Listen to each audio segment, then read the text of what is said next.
better to tear it off like a Band-Aid as opposed to try to peel it back slowly.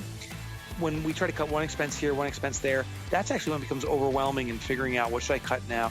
But when we just sit for 4 hours and just blaze through it, we cut all these unnecessary expenses. And sometimes, by the way, we do cut something that, oops, we needed that. Trust me, it's very easy to start incurring a new expense again if you have to. Welcome along to week 3 of the ABC Financial Intensive Shows. I'm your host, Chantal Broderick. Our focus topic for this series is financial management, and our expert guest is Mike Michalowicz. Last week, we spoke about tips for improving cash flow in your business. And this week, we're exploring strategies to reduce expenses. Let's dive straight in.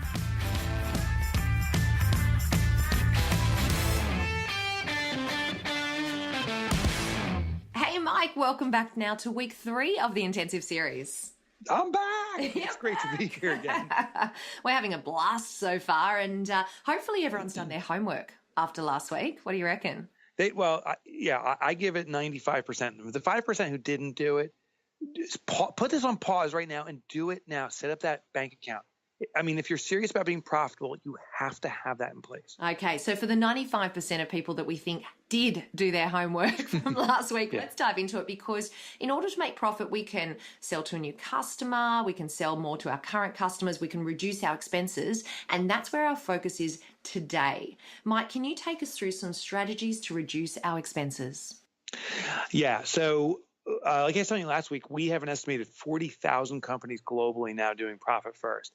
And to different degrees, some are full on board, other ones have just got it rolling out.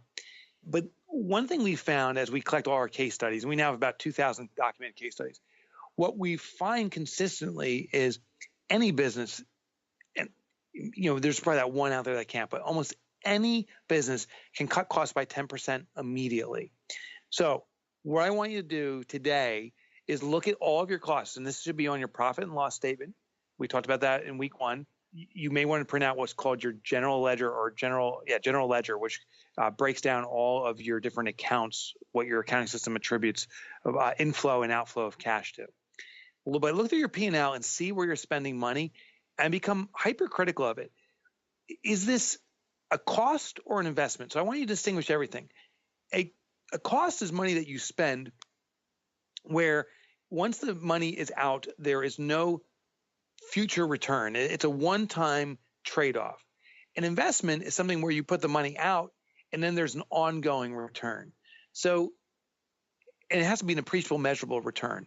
I'm a member of 3 different organizations, and when I did this analysis for myself, one of them is called EO, is a appreciable investment. I invest in this organization. It costs $4,000 a year to be a member, and I can attribute extraordinary benefits and gains to it, financial and otherwise, and I'm an active participant. There's another organization that I won't mention that's I'm spending about $2,000 a year, but it's getting no benefit. And it's because of me. I'm not actively participating, but the question then becomes, am I seriously going to actively participate, or is it something that I should cancel for now and revisit? And so I canceled it. And you will find that for many organizations, there are these different outgoing fees that are not necessary or we're not utilizing fully. The other thing, too, is when we look at software, one thing I consistently see when it comes to reducing expenses is there's lots of redundancy in software. For example, we purchased an emailing system, an autoresponder to send out emails to our prospects and clients. We also have a CRM. Well, our CRM has an autoresponder built into it that's very effective. But we didn't even look at it. We just said, we need a CRM, we need a autoresponder, we need. And these software packages overlapped. So we cut the costs of some of those things, and we extracted all the value out of the fewer things we had. The other thing you can do, cut expenses, and this is an extreme, but sometimes we get so buried under expenses and not sure what's going where or who's charging us for what, and we actually get confused. You look at a statement, you're like, I'm not even sure who this is and if it's necessary or not. You can take a bold move, and I don't necessarily suggest this as your first move, but you just cancel your credit card. And when you cancel your credit card, all those vendors that are billing you, trust me, they will contact you. I mean, that's their revenue. So they will contact you and say, hey, your card got canceled. Would you please renew or reactivate your card? And that's a way to see where you're spending money and make a decision. Ooh, is this an appropriate decision to be spending money or not?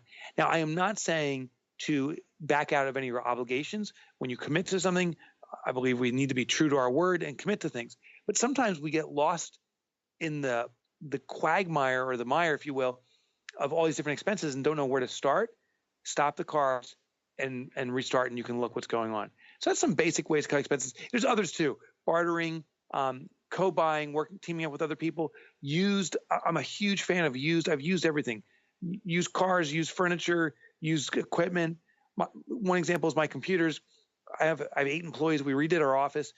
We went to a local Fortune 500 that was upgrading their computers, and they were giving away the computers to their employees, but their employees didn't even want them. So we took them, and they're high-end computers. They're perfect for what we need, and they cost us nothing. They just asked us for us to remove them.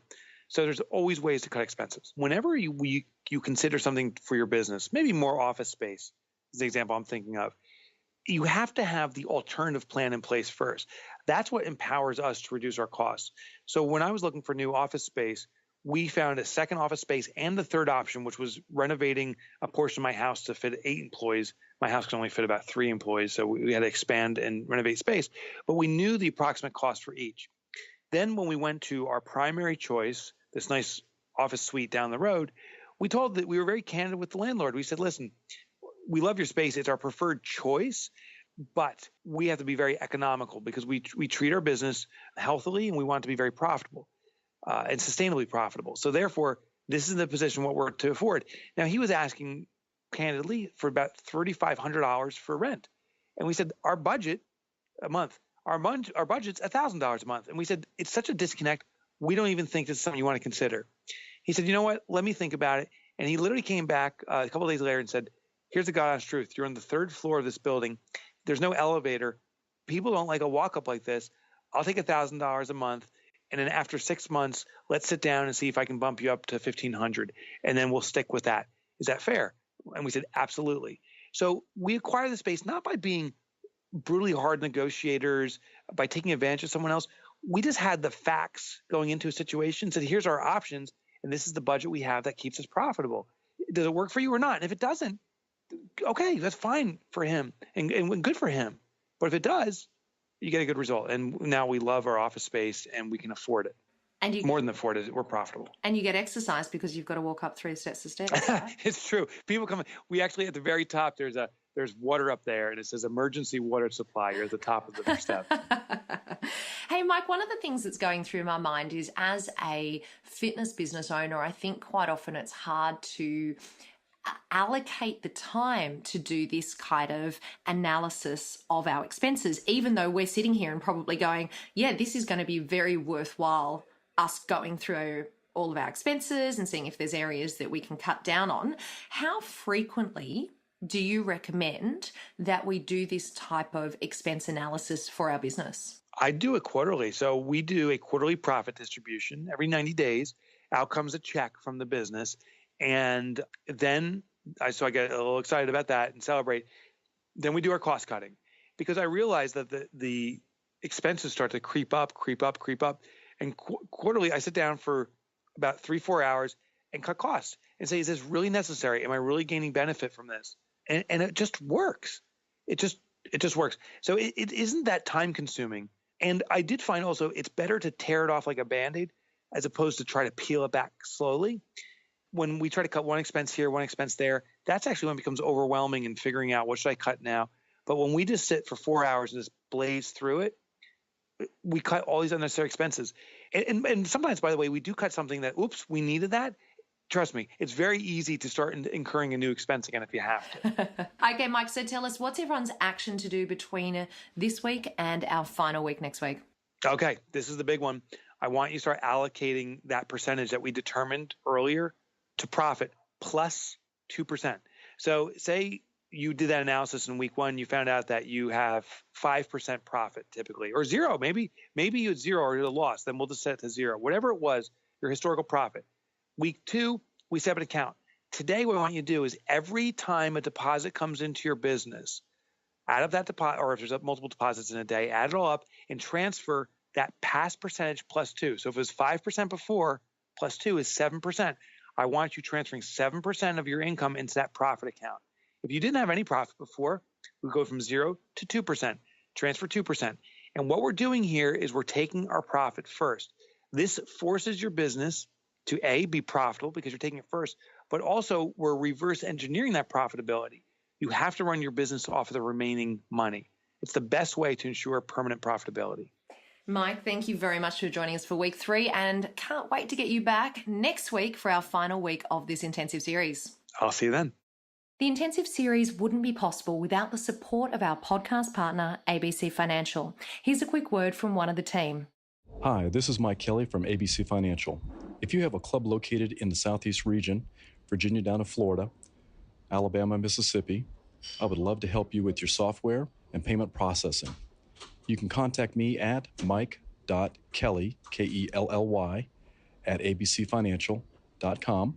I look forward to hearing from you. Thank you very much. Again, we would like to say a big thank you to our intensive partner. ABC Financial leads the health and fitness industry in software and payment processing solutions. If you want your business to thrive with the most advanced club management software, comprehensive payment processing, and customer service that is second to none, then choose ABC Financial. You can request a demo at www.abcfinancial.com. Now, in addition to the podcast, you can also download a transcript of each of the intensive shows. Just head over to fitnessbusinesspodcast.com, click on the tab at the top of the page called Intensive, then scroll down and press the button that says Access the Transcription for this interview. It is that easy. A reminder of this week's homework from Mike. He said, starting from today, every time a deposit comes into your business, allocate the historical profit plus add an extra 2%. Put all of that into your new savings account that you set up last week. Thank you for joining me for episode 3 of the Financial Management Intensives. Make sure you join us next week when we discuss how to stick to your New Year financial resolutions. Have a fantastic week.